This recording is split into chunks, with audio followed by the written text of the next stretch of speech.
अस्सलाम वालेकुम दोस्तों, कैसे हैं आप सब। उम्मीद करता हूँ सब ठीक ठाक होंगे, खैर खैरियत से होंगे और अच्छी ट्रेडिंग कर रहे होंगे। आज मैं फिर हाजिर हूँ आपकी खिदमत में एक नई वीडियो के साथ। और आज की जो मेरी वीडियो है ये डेली फोरकास्ट के हवाले से। जिस तरह आपको पता है कि हम सुबह जो है आपको अपडेट कर देते हैं अल्हम्दुलिल्लाह कि मार्केट किस तरीके से चल सकती है और मार्केट के जो अच्छे बाय और सेल के लेवल्स हैं वो कौन से हो सकते हैं।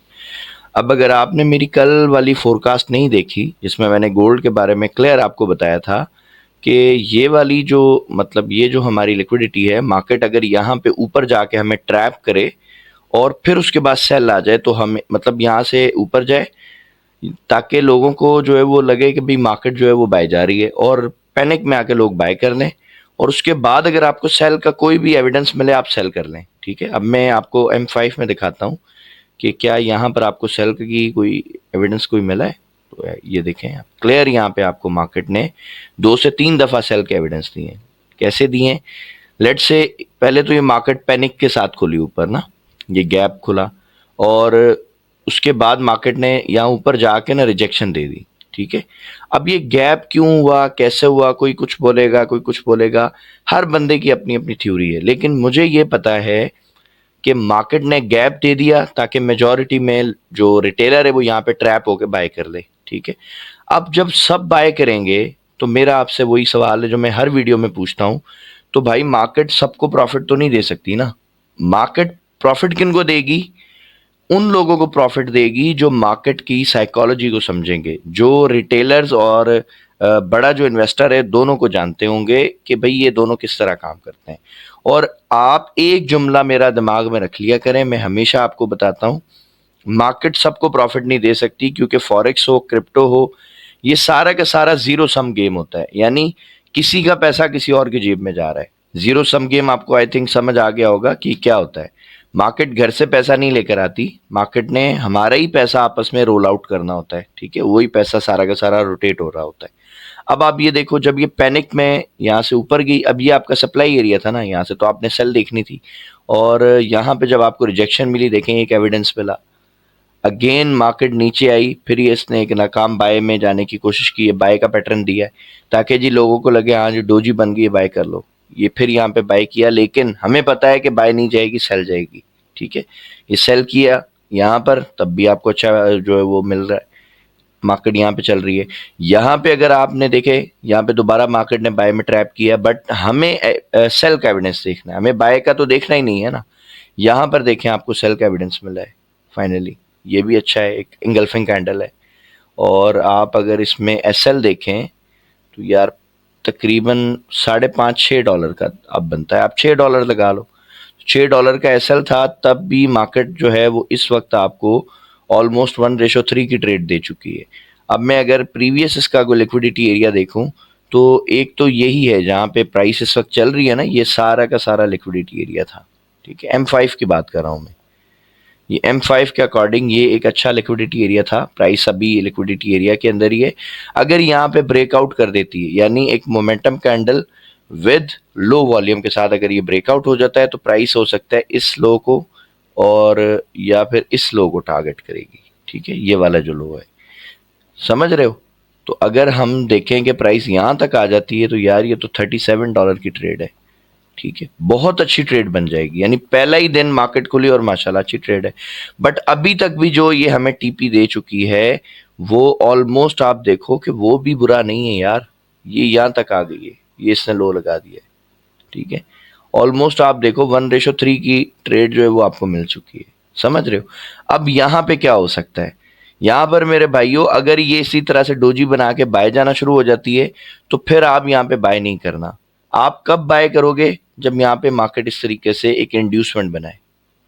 ठीक है, इंड्यूसमेंट मैं किसको कहता हूँ, यानी मार्केट यहाँ पे लोगों को ये सोचने पे मजबूर कर दे कि मार्केट ने सेल होना है।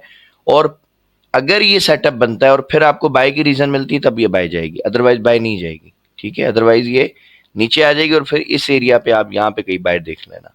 ठीक हो गया, ये वाला भी एक इम्पॉर्टेंट लेवल है, यहाँ से भी आपको ट्रेड मिल सकती है और यहाँ से भी मिल सकती है। ठीक है, अब आप अपने रिस्क को मैनेज करके देखें और जो एंट्री आपको समझ आती है आप उसको लें इंशाल्लाह। अच्छा, मैं जाते जाते ज़रा बिटकॉइन को भी एक नज़र देख लूँ कि बिटकॉइन ने क्या किया है। कल की अगर आपने मेरी फोरकास्ट नहीं देखी है तो मैं दोबारा रिक्वेस्ट करूंगा कि लाजमी देखिएगा। ये देखें जी, क्या ज़बरदस्त काम किया है।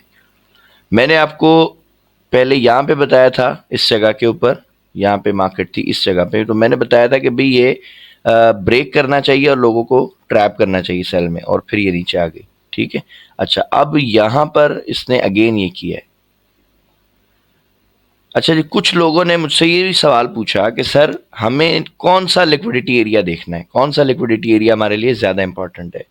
तो देखिए, मैं आप सबको एक चीज़ समझा दूं, अगर तो आपने एक बहुत बड़ी ट्रेड लेनी है, बहुत बड़ी ट्रेड, ठीक है, यानी आप समझ लो कि आपने पूरा ट्रेंड जो है वो कैश करना है, तो आपको हमेशा ऐसी जगह ढूंढनी पड़ेगी जहां से कोई ट्रेंड स्टार्ट हुआ हो। लेट्स से अगर मैं आपको दिखाऊं कि भाई ये हमारा H1 है, इसको हम H4 में करते हैं ताकि थोड़ी सी चीज़ें क्लियर हो जाएं। ठीक है, अभी जो भी मैंने किया सारी चीज़ों को अब मैंने ख़त्म कर दिया। ठीक है, जो कल का हमारा जो भी काम था, अब आप देखो ये मार्केट यहाँ से चलना शुरू हुई है, इधर की ऊपर, सही। तो अब इसने, हम देखें कि जो प्रीवियस हाई था वो तो यहाँ पे था। ठीक है, तो मार्केट का जो ब्रेक ऑफ स्ट्रक्चर है ना वो इधर हुआ है। अब अगर कोई मेरा भाई पूछता है कि सर बेस्ट लिक्विडिटी एरिया बताओ कौन सा है जहां से मैं ट्रेड करूं और मुझे बहुत अच्छा रिवॉर्ड मिले, तो मेरे भाई वो बहुत नीचे है। क्यों नीचे है? क्योंकि यार अभी मैंने आपको क्या बताया, जहां से ट्रेंड शुरू हुआ है ना, अब ये मेरा पूरा ट्रेंड देखो, यहां से ये बाय का ट्रेंड इधर से स्टार्ट हुआ है। अब मार्केट अगर यहां पे आके इंड्यूसमेंट क्रिएट कर दे, यानी यहां पर आके लोगों को सेल में ट्रैप कर दे, और फिर मुझे, यानी पहले ही यहां से चला था अब मैं यहां से बाय करूं, तब मुझे ये पूरा ट्रेंड अगेन मिल जाएगा। हो सकता है प्राइस अब इससे भी ऊपर निकल जाएगी। ठीक है, ये तो अब, लेकिन मसला ये है कि इसमें तो बहुत वेट करना पड़ेगा। ठीक है, अच्छा वेट के अलावा मैं आपको इसकी साइकोलॉजी भी बता देता हूँ कि इसके पीछे की साइकोलॉजी क्या है। मैं अपनी जो मेरी पेड क्लासेस होती हैं उसमें मैं एक कॉन्सेप्ट पढ़ाता हूँ कि इमेजिन करो ये स्टॉक बीटीसी जब यहाँ था, ठीक है, तो मैं इसको बड़ा एक सिंपल इमेजिन करने के लिए बता देता हूँ कि आप फर्ज कर लो उस जब ये यहाँ पे था ना, उस वक्त इसकी प्राइस थी 20 रुपए। अब ये 20 रुपए से उठ के ये यहाँ पे चला गया, तो अब इसकी प्राइस हो गई है 100 रुपए।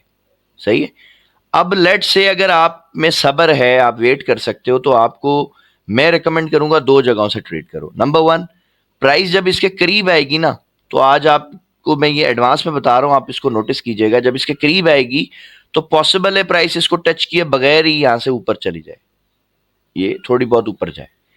ऊपर जाने के बाद फिर प्राइस करती क्या है, प्राइस इस तरह नीचे आएगी तेजी से और इसको ऐसी कैंडल के साथ ब्रेक करेगी। ब्रेक करने के बाद अगर यहां पे आपको बाय का कोई एविडेंस मिलेगा ना, तो आप इस तरह से ट्रेड कर सकते हो। ठीक है, ये मेरी पेड क्लास में पढ़ाने वाली स्ट्रेटेजी है जो मैंने आपको दी है, आप इस पे काम करके देखो, इंशाल्लाह आपको बहुत अच्छा रिजल्ट मिलेगा। अच्छा जी, सो आज की वीडियो के लिए बस इतना ही है। उम्मीद करता हूँ आज की वीडियो आपको पसंद आई होगी। अगर पसंद आई है तो प्लीज़ मेरे चैनल को लाइक करें, शेयर करें, सब्सक्राइब करें। सो मिलते हैं नेक्स्ट वीडियो में, तब तक अपना बहुत सारा ख्याल रखिएगा। अल्लाह हाफिज़।